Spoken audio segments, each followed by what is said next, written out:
So, ahead of the 75th Republic Day, we have a lot to talk about as far as India's armed forces are concerned, whether it is indigenization, whether it is, of course, the recently very busy period as far as the Indian Navy is concerned, with operations in the Red Sea, in the Gulf of Aden, and of course, we will also be talking about Indo-French cooperation, because the chief of guest for this year's Republic Day is the French President. Joining us now for this very special interview is a very special guest, the Chief of Naval Staff, Admiral R Hari Kumar. Thank you very much for agreeing to do this interview on Republic Day Eve for us. Chief, let me start off by asking you, it is the 75th Republic Day. Obviously, for the Navy, it is a big occasion. What is special as far as the naval contingent is concerned this time around? This time our naval contingent is consisting of Agniveers, purely Agniveers, 50% women, 50% men. So introduction of the Agniveer scheme we have found it very good for the Navy. The type of personnel we are getting is of very high quality, and this is in keeping with the changing times. And this is the first time we had introduced women in the ranks. So that's been a great step that we have taken. And we find that the enthusiasm, commitment, and competence of the women Agniveers is at par, if not better. The first time we have taken, we got about 272 of them. Now this is the third batch which we have inducted, where the numbers have gone up to almost 454 or so. So it's a substantial increase, and as of today, we have close to 1,100 women in the ranks. Wow. So which is a substantial number, which has happened in just 1 year. This is in line with the Nari Shakti policy of the Government of India. I do want to talk to you about the Nari Shakti policy, because I believe one of the contingents, part of the Navy as part of the Tri-Services contingent, is going to be entirely women. That's right. So yeah. Where did that come from, and what is the emphasis as far as Nari Shakti is concerned? You said Agniveers are going to make up an entire contingent this time around as far as the Navy contingent is concerned. Even in that, I believe half of them are women. So, as I said, the purely Navy contingent is also Agniveers, 50% men and 50% women Agniveers. In the Tri-Service contingent as well, it's a contingent from all the three services with women contingent. So in that we have 48 women Agniveers participating. So it just shows that how all the three services have evolved towards being more inclusive and being gender neutral in many ways. As far as the Navy is concerned, we've had inducted our first women officer in 1993. So it's now 30 years down the line, and it was initially restricted to just a few branches like logistics and air traffic control and so on. Then subsequently it was expanded to education, and in 2008 we had women air operations officers also being inducted.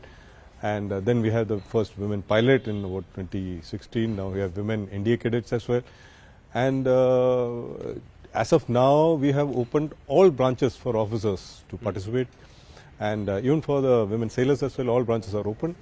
Our mantra is all roles, all ranks. I believe recently, and you mentioned this in your first answer as well, recently a woman officer was promoted as the commanding officer of a warship. Right. She's been appointed, and she'll take over in a month's time or so. So this whole idea, and we hear this in all services, all three services, that there are certain roles that women can't perform, and you're saying all roles, all ranks. How does that fit in? Yeah, at least in the Navy we found that they can fit into every single role. In fact, people had doubts whether they can do the job of marine commandos and or whether they can operate in submarines. But I'm convinced these are arms which are where you need volunteers. Firstly, you got to have the aptitude. Secondly, you need to volunteer for it. So if someone is willing to volunteer and somebody is fit enough to either be a marine commander or a submariner, then why not? Why not? I do want to talk about something that you had mentioned some months ago about Atmanirbharta Navy by 2047. Where is the progress of that project? What are still the impediments that are there by way of full indigenization of the naval weapon systems? So we are completely aligned with the Atmanirbhar program of the Government of India. Navy historically has been working towards being a Atmanirbhar force because there's a saying that navies cannot be bought; they have to be built. So our forefathers had already initiated this process of indigenization, and we started with in 1960s with a small patrol boat, and then gradually it moved on from there to corvette, to frigate, to destroyer, and finally it culminated in the aircraft carrier being built in India. Moment of great pride for us because hardly 5 or 6 countries in the world can build aircraft carriers and operate them. So this is a great achievement for us. Now, when you build a warship, there are 3 components to it. It is to float, to move, and to fight. So in the float component, essentially it is the steel, the hull, the compartments, and so on. So we have now indigenized the steel. It is DMR 249 Alpha and Bravo steel, which is made in India by SAIL, Midani, and the Navy together. So this steel is being used now. We are not importing any steel for warship construction. Okay. So about 95% indigenization been achieved in the float component. Then you come to the move component, where it involves the shafting, the propellers, the engines, control systems, and so on. So that is where we are at somewhere around 65% or so. The prime movers are yet to be made in India, which is diesel engines of 12 megawatt and above, then gas turbine generators, and so on. So therefore, our focus now is on getting these made. We have already initiated make projects for these with companies like Kirloskar and Bharat Forge and all that. So work is happening in that direction. The third component, of course, is the fight component. Yeah. So in the fight component, we are somewhere around 55% or so. Many weapons and sensors are being made in India, like the BrahMos missiles and smaller caliber guns and so on. But what we are looking at is the air defense systems, the radars, the combat management system, and things like that. So a lot of focus is on that for getting those missile systems and all that to be made in India. One of the things that is, of course, some would say, you talked about aircraft carriers, the pinnacle would be the IAC-2, and you have talked about the indigenous aircraft carrier 2. What is the progress on that project as far as? So I just want to clarify that IAC-2 was a different project which was conceived of as a larger aircraft carrier of about 65,000 tons plus, with a catapult launch facility and arresting gear and all that. So as of now, we are not looking at that. We are quite happy with what we have made in India, the IAC-1 Vikrant, and it has cleared its initial operational clearance. We are going on to the final operation clearance shortly, and we find it is a good platform, which will be effective at sea. So we are now, we are now looking at a repeat order of this, because it is the skill set is available, the infrastructure is available. You don't have to create anything new. Yeah. So before the skill is lost, we are very keen on taking it forward. And essentially, what will happen is, from the time you place the order, it will take anything up to 10 years to make an aircraft carrier, and then another couple of years to operationalize it fully, and so on. So by which time it will be almost time for Vikramaditya to retire or reach the end of service life. So therefore, it will essentially be a replacement for Vikramaditya as of now.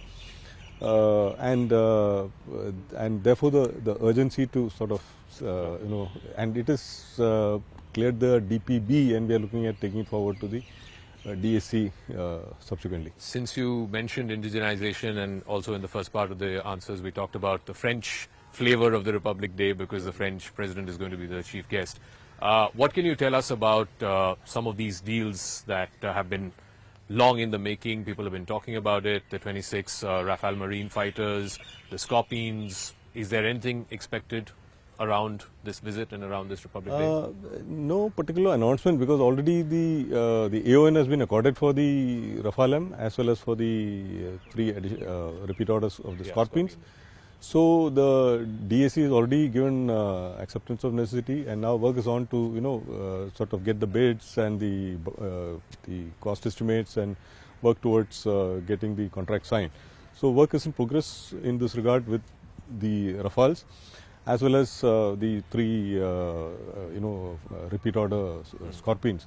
So the repeat order obviously will be built by MDL, and that is the work that is. Do you have any timelines for when you expect? Hopefully it should get done in this year, because we are looking at induction of the Rafales in by 2027 or so, or maybe 28, because it takes time from the time of signing the contract. It will take at least 36 months for the first aircraft to come, and then it has to do trials on board, Vikrant and so on. So you may ask as to, while talking of Atmanirbharta, why are you talking of, getting, Rafales from outside? Essentially, it is, as a stopgap. That's what we're looking at. And the MiG-29s also will gradually, finish their service life. So this is a stopgap for the time we are looking at the twin-engine deck-based fighter, correct, which is going to be made in India. And this is purely going to be based upon the lessons that you've learned from the LCA Navy, and you would have seen the pictures of LCA Navy landing on Vikrant as well. So a lot of data points have been collected, and and we have made the staff requirement for the TEDBF, and we're very confident that it will be a fifth generation fighter. It will have a lot of similarity with the AMCA. Many of the systems which are being developed for AMCA will also fit into this aircraft. So that will essentially be the sort of a next generation fighter aircraft, which will remain with the Navy. So you talked about the LCA, the naval prototype. We saw the landing as well, and you talked about the TEDBF as well. What is the assessment of the Navy in terms of, again, timelines on the progress of this project? Because, like you said, indigenization is not an easy or a relatively small process. It's a lengthy process. So what is the timeline that you're looking at? So we are, in case we are able to get the approvals through in time, sometime this year, then maybe by 2028 we hope to see the first prototype, and then production may start by 2032 or 33, and then it will go on for the next 10-15 years, to build up the requisite numbers. But 57 is the number that you're looking at as 57. Of now. Yeah. Okay. Let's talk about some of the stuff that's happened recently. The Indian Navy has been in the news in the Gulf of Aden, in the Red Sea. You've seen these anti-piracy operations. You've seen these attacks by the Houthis, some of the ships, merchant vessels that were threatened. What are you doing? What is the Indian Navy doing to protect Indian ships, or even commercial ships that are carrying Indian flags or Indian crew, to try and protect the sea lanes? See, firstly, I want to tell you that, is the Indian Navy's charter to protect, preserve, promote and pursue Bharat's national interests anywhere in the maritime domain.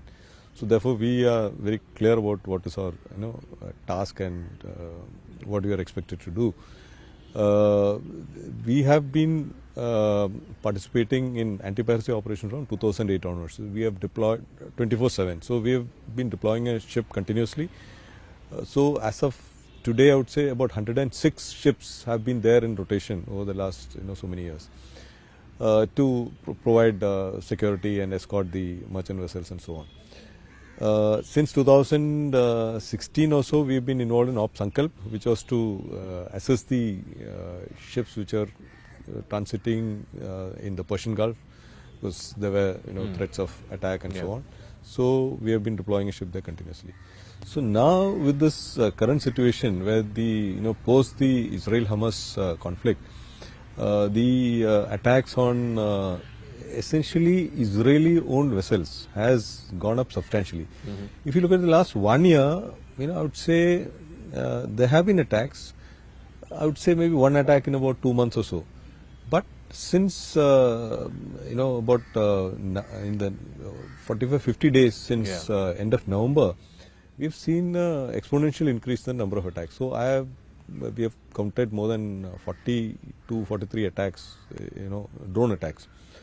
And these are clearly evident in two distinct locations. One is the Red Sea, where we have seen about 15 reported attacks and many more near misses, and some which have not been reported at all, and so on. Okay.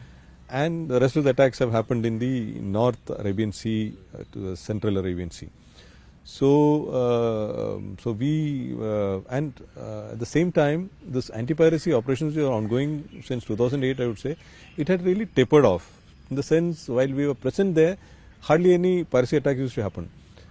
Now, suddenly in 2023, last year, towards the end of the last year, we found that maybe taking advantage of this the disturbance Conflict. happening, because of the Houthi attacks, the piracy also suddenly got resumed.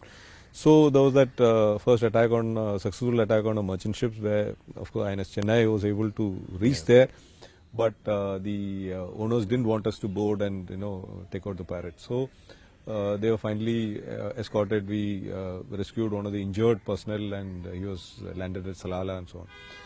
But the second one, the Lila Norfolk, was a classic case where the owners of the company decided that we must. They gave us permission to board. So and I just want to put on record also that with the passing of the Anti-Piracy Act of 2023, it has been a great 2022. It has been a great enabler for the maritime forces to visit, board, search, and seize any vessel suspected of piracy triggers or involved in piracy acts, etc. Very few countries have got this, and it's to the credit of our country and our government that we've been able to get this through. So it now strengthens our hand, and using this we have decided that we will be proactive, and we will see that this piracy is rolled back towards the Somali coast. So we have deployed adequate number of assets there. And in the case of this Lila Norfolk, when the crew saw this, the pirates firing at them and then boarding them, they all went into the shelter and locked themselves inside. So there were 21 crew out of 15 Indians, and the rest were Filipinos. One crew unfortunately got left out and he went and hid somewhere else in the ship. And then they asked for assistance. So Chennai, which was close by, about 450 miles or so, was diverted immediately. We put a PATI, which was diverted to go to the scene, speak to them. We then launched MQ-9B also to give coverage, and in the meantime we kept communicating with the crew and as well as warning the pirates. So by morning, this happened sometime in the evening around 1700 or so, and by the next day afternoon, INS Chennai had established RV with the vessel, and immediately they launched some Marcos who went on board, sanitized from top to bottom, and they found that the pirates had either left, probably that night or so, and then they rescued the crew and set the vessel in motion. So they cleared the ship of any likely IEDs or explosives and so on, and then they set the vessel off. I do want to talk about the Houthi problem, though, because that is in a way linked to the conflict, the Israel-Hamas conflict as well, and that has added a new dimension to those shipping lanes because they are narrow, they are critical. I believe almost 60% of the world's maritime commercial traffic passes through those very narrow sea lanes. What is your understanding as to how how long that threat will persist and how it can be neutralized? And I come back to that point about how is it just Israeli ships, or is it even ships that are of third-party countries like India or Indian crew that are under the target of the Houthis? I would like to say that as of so far, the ships which have been attacked have largely been Israeli linked or Israeli owned, or some linkage with Israel or some Israeli company. No Indian flagged vessel has been attacked by the Houthis. Of course, some of these vessels which have been attacked did have Indian crew on board, which is the case normally with any vessel. You will find a certain number of Indian crew on board. So far, actually, no Indian vessel has been targeted by the Houthis. But it is interesting that the dimensions of the conflict, if you look at it. Firstly, I would say there is a systematic alignment of the asymmetric forces against nation states. That's one thing which is coming out in this. Like something is happening, and asymmetric forces are now aligning against the nation states, against over the coalition, the US-led coalition, and so on. Second, I would say is that they are trying to now influence operations on land by carrying out activities at sea. Third, of course, that trying to raise the cost of trade, to interdict the trade, so that international community will be forced to probably mediate, etc. Then the ingenious use of technology, drone technology, use of mass deception, mass communication to the cognitive affect the cognitive ideas of people, and inject thoughts which are suitable for these people. And last but not the least, I would say that the asymmetry between the cost of attack and the cost of counter-attack is something that is amazing now. When you see a cheap drone, you want to counter it, you fire a surface-to-air missile on it, which is cost probably 10 times the cost of that, or even more than that. So this is very interesting dynamics there, and I don't see it subsiding very quickly. I would say it is fragile in many ways, and we need to be very careful and we need to watch. But I think if we are very clear as the Indian Navy that we need to ensure that the Indian Ocean region is safe and secure and stable, and we are not going to permit any disturbance. So that is why we are now deployed in adequate numbers. We have 2 operations ongoing. One is the anti-piracy operations, where about 3 ships are deployed, and we have another 6 to 8 units focused on this anti-drone operation. So we have had about 4 attacks in that in this area as well, and we've been able to assist the ships. There have been no loss of life or anything. There has been damage to the ship. We have taken the ship to port, cleared it of explosives, carried out debris analysis and so on. It's very clear that these are drone attacks. Where it has come from, as to what is the origin or which country, etc., is still under examination. You have mentioned this in the past as well, and this is a problem, I guess, that has been faced in the other services as well, that the future seems to be drone warfare. You just mentioned about how even in the latest instance with the Houthis, most of the attacks were drones. So how is the Navy preparing for that? And 2, if you can give us an update on the MQ-9s. You mentioned the MQ-9s were used in one of these operations. There was an announcement made when the Prime Minister went to the US for the state visit. What is the progress on that? Yeah. So firstly, we have been using drones for quite some time now. We've been using the RPAs for at least 20 years, the searchers first and then the Herons and so on. And we are aware that the drones bring a lot of advantage where, firstly, if it's a dull, repetitive or dangerous task, then we can use drones to undertake these things. And we have also recently inducted a male RPA, the Starliner or Drishti 10, which has been made in India with 60% indigenous content, along with Elbit, who are the OEMs for that. And the future, I would say, the MQ-9B is being processed. It has again got the AON, and there are 31 MQ-9Bs which are being procured, 16 for the land and 15 for the sea use. So it's a joint case which is being led by the Navy now, and we are awaiting the response from the cost and other details from the US side. It will be processed under the FMS route, and we are quite hopeful. It will take time for it to get inducted. But in the meantime, the Navy has been operating 2 MQ-9Bs on lease for the last 3 years. And we are now pursuing a case to extend it for another 4 years or so, till the time the first ones, are bought and can be operated in India. So we found them very useful. They got tremendous endurance, tremendous reach, and the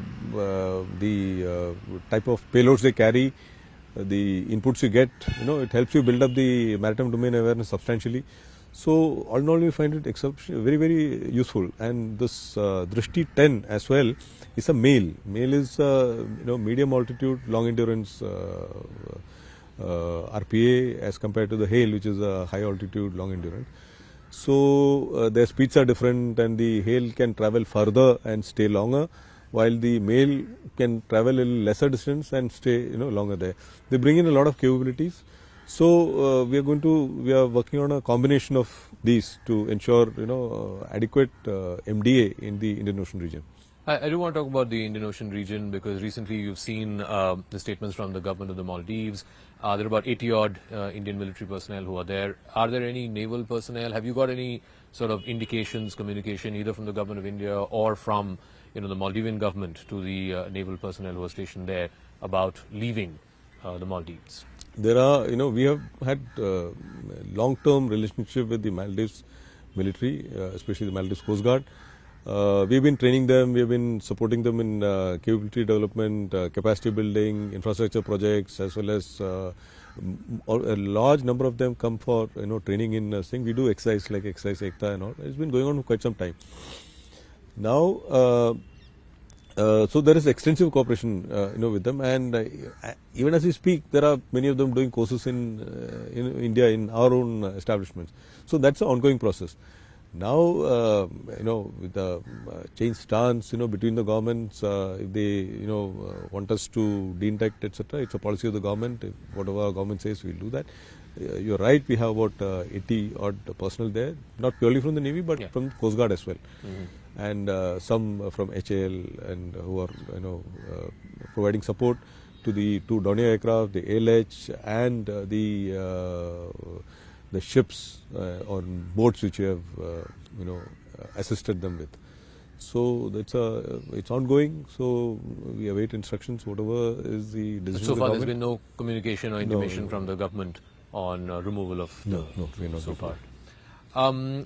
Keeping in that, and I guess some of this is because of the growing influence of China in the Indian Ocean region. What do you make of that, and what is the Indian Navy doing to try and not curtail, but restrict the growing influence of China? We saw some of that in Sri Lanka some years ago. That has now naturally changed. Now I guess we're seeing more of that in Maldives, including this research vessel, I believe, which is on its way to Malé. How concerned is the Indian Navy about the nature of this research vessel and its proximity to Indian territorial waters? Well, China has been in the Indian Ocean region since 2008.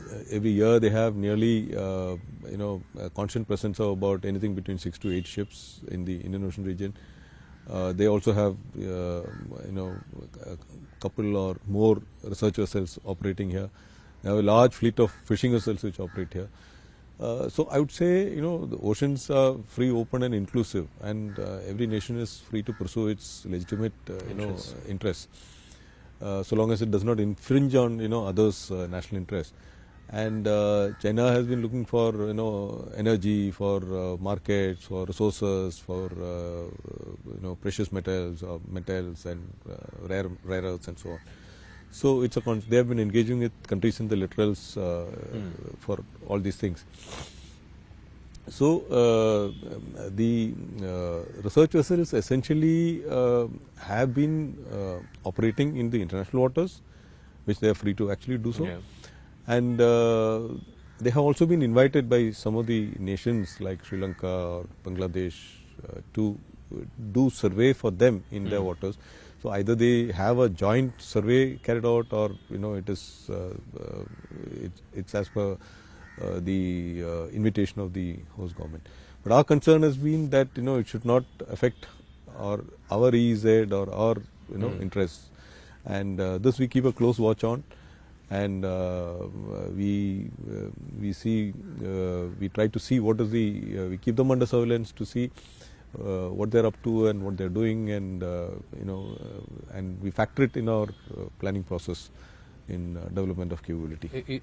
Because I believe recently there was also a hydrographic project with the Maldives, which again was called off. So is there a concern that the Maldives is probably allowing or using China to enter those spaces which traditionally they have asked India to operate on when it comes to cooperation on? We have been cooperating with most of the Indian Ocean region countries, whether it is Kenya, Tanzania, Mauritius, Seychelles, Maldives, Myanmar, so with all these countries we have been, assisting them in hydrographic survey.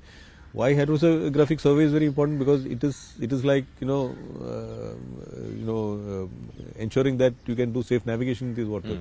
Because the corals grow, rocks, there may be rocks, there may be wrecks, etc. So regular surveys required, and many of the surveys in these in the Indian Ocean region have been carried out by the British, and many of the surveys are more than 50 or 60 years old. And as a matter of fact, you need to keep updating them.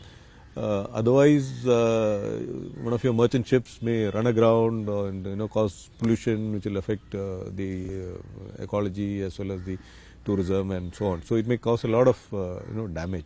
So this is what we have been hopping on. We have been trying to. We have prepared many charts for these countries. So what we do is we send our ship on the request of the government or the host government. Then we do a joint survey. The data is collected and then it is translated into a chart. And then the chart is sold jointly with the proceeds being shared between the the countries involved. So it has been a successful project, and there was a MOU with the Maldives government which was there till I think end of middle of this year. So perhaps they don't want to renew it. We'll discuss with them to see what is the way ahead. All right. As I come to the concluding part of this this interview, I believe very soon there will be next month multilateral naval exercises involving a whole host of countries. Is India and the Indian Navy also now sort of projecting power far away from its shores in a way, because this is the game that major powers seem to be playing, whether it is in the East and South China Seas, in the Indian Ocean region. Tell us a little bit more. I believe it's called Milan. Milan. So tell us a little bit more. See, what is the idea behind this? The Milan is the largest exercise that we have been hosting. It's a biennial exercise. Last was done in 2022 February. We hold it off at Visakhapatnam. It has got a harbour phase and a sea phase, and the theme this time is cohesion, collaboration, camaraderie. And where does it emanate from? It emanates from our doctrine of Sagar, security and growth for all in the region, which is articulated by the Honourable Prime Minister. And therefore, based upon this, we invite them, as I would say the largest resident naval power in the Indian Ocean region. The numbers have been growing steadily. This time we have invited more than close to 60 countries, and we expect about at least 50 naval delegations or units to participate. About 18 ships and one maritime patrol aircraft are expected to arrive for the Milan, apart from our own ships, aircraft and submarines. It's got a harbour phase and a sea phase. In the harbour phase, there is a seminar, there are discussions, there are cultural exchanges. We expose them to the Indian culture, the Indian food, and our thought processes and things like that. And then we go to sea, and at sea we exercise different types of exercises, whether it is VBSS or the maritime interdiction operations, anti-surface operations, anti-submarine operations, anti-air operations, and so on. And then it's about 3 days there, and then we have some group photography and good bonhomie, and then we disperse. So how does it help? It helps in improving interoperability, understanding each other's mind, and there are subject matter expert exchanges, and the whole idea is to build up trust and to remain a relevant and trustworthy partner in the Indian Ocean region, so that you can engage with all the friendly foreign countries. How is it just an expanded sort of version of what you have with the Quad countries? For example, you have the Malabar exercises, or is the intensity and the depth of the engagement there much higher than what you will be having for this? See, the Malabar exercise has been on for more than 30 years now, and it has evolved over a period of time. And when it started, it was very, very basic, and from there it is, gradually it has got SOPs made, and it has become, more and more complex. And I would say it is one of the most complex exercises that we do, because it involves, anti-submarine exercise, dissimilar air combat tactics, and so on. So there are carrier battle groups involved, and so on. So therefore, it has reached a very high level of interoperability and complexity. we have not reached that stage yet, because Milan is a recent phenomena about, the fourth, fifth Milan that we are having of this scale. Milan used to be there earlier, which used to be conducted in Port Blair, but that was just very few navies used to come for that. The regional navies used to come. So now from there it has grown. So on this scale, it will take time for it to become more and more complex and to reach the scale of, say, Malabar or so. And finally, Admiral, you're reaching the end of your tenure as we're reaching the end of this interview. How has this honor been for you to lead the Indian Navy, and what next? It's been a great honor and a privilege to lead the Indian Navy. I feel satisfied that I could bring in a lot of changes, transformational changes in line with the national ethos and what's happening at the national level. So much of transformation is happening. So in the same spirit, we could enthuse the Navy towards Atmanirbharta, towards aligning with the various initiatives of the Government of India Abhiyans, whether it's Nari Shakti or Digital India, smart cities. We adopted it as smart ships. And a whole lot of initiatives like Puneet Sagar Abhiyan, in which we have participated. So we have been trying to do a job at sea, and at the same time remained aligned with the initiatives of the Government of India, so that while Rashtra Suraksha is a job, we are also contributing to nation building in that same effort. So it has been very satisfying, many transformational changes we could bring in, especially taking out this Gulami Mansikta se Mukti, which has been reiterated time and again by our national leadership. But we, because of this mindset, we never changed it and we kept continuing with it. And now what a wonderful flag we have, dating back to our, linking back to our heritage. And we have adopted the octagon, which is from the Rajmudra of Chhatrapati Shivaji Maharaj, and that same thing we are now translated into the epaulets of the flag officers as well. We have removed the baton, which people used to carry as a symbol of authority. Earlier it probably made sense, the Raj Danda and Sengol and all that, but they have now got their place, whether in the parliament or just keep it as a symbol. But we want now our leadership to be more, to lead by example, lead by a professionalism, and lead a people by a capability, not by a danda. So we expect a transformed leadership in the Navy. So even in the epaulets there used to be a baton. So we removed the baton and put a telescope in place, so that leadership should have vision, should be able to see far and take your organization in that direction. So that is what we are looking at.